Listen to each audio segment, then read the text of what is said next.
The next philosopher is Nicolas Malebranche.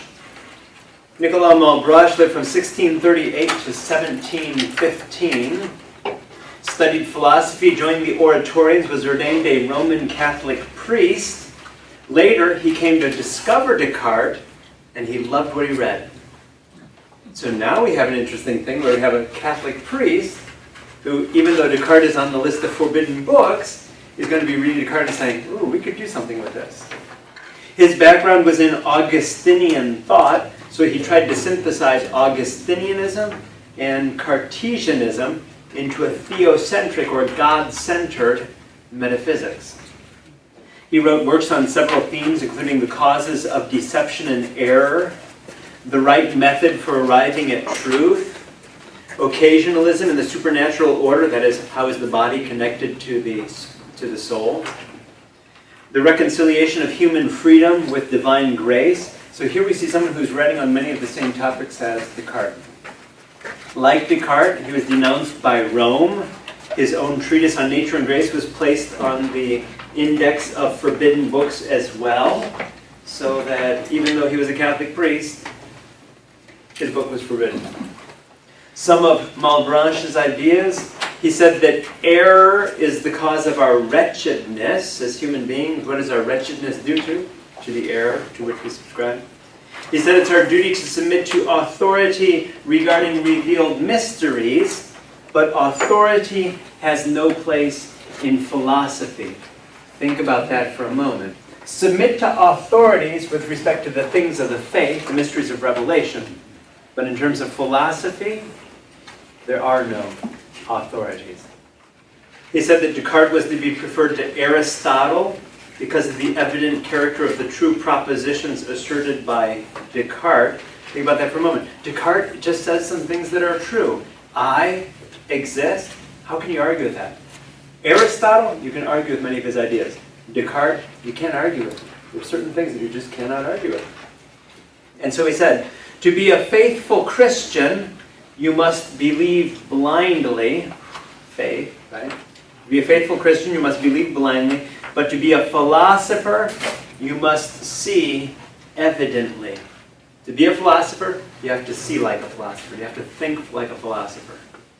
Check your Christian beliefs at the door. Your blind following of the Christian faith, check that at the door. To be a philosopher, you have to see like a philosopher. His rules for the search for truth, he said, reason only in those matters about which you have clear ideas. So as a rationalist, right, let's be clear about what we think, and only be using words that are clear, and only be reasoning about things that we're clear about.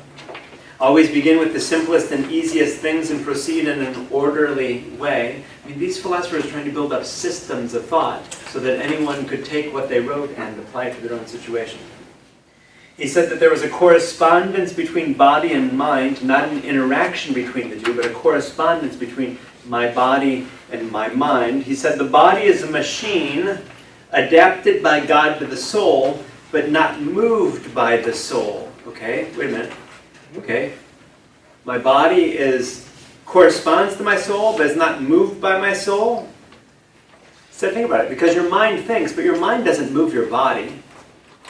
How do you move your hand? Okay, you want to move your hand. I want to move my hand, and my hand moves. How did that just happen? He said that my body corresponds to my soul or to my mind, but that the two are not connected. So what does that mean? He says that the will of spiritual beings is incapable of moving the smallest body in this world, which simply means that my spirit, my mind, is not capable of moving my hand. So the question becomes, how did my hand just move?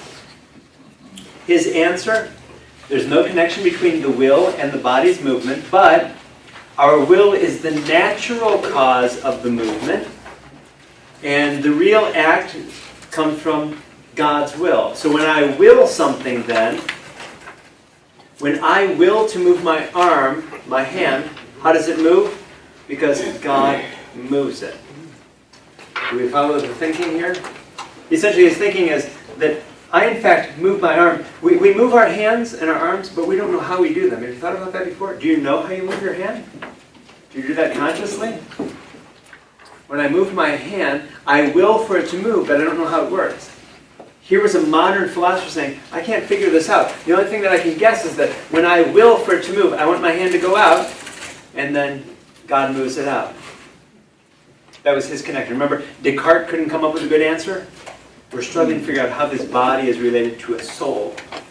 He says, there is no one who knows what he or she must do to move his or her fingers. You move your fingers, but do you know what you have to do in order to move them?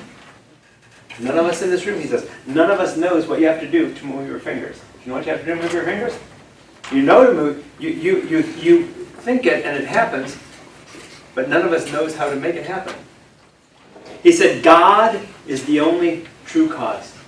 God is the only one who can make your fingers move. So when you will something to happen, it's God that makes it happen. If you will to pick up that softball, God makes it happen. You think it, God makes it happen. And so because we retain the will, that means that we are still responsible and free. I want to pick up that softball, God helps me to do it, but it was still my decision to do it. So it's figuring out, okay, I want that softball, how am I going to pick up that softball? Well, I want that softball, it must be God then that moves my hand.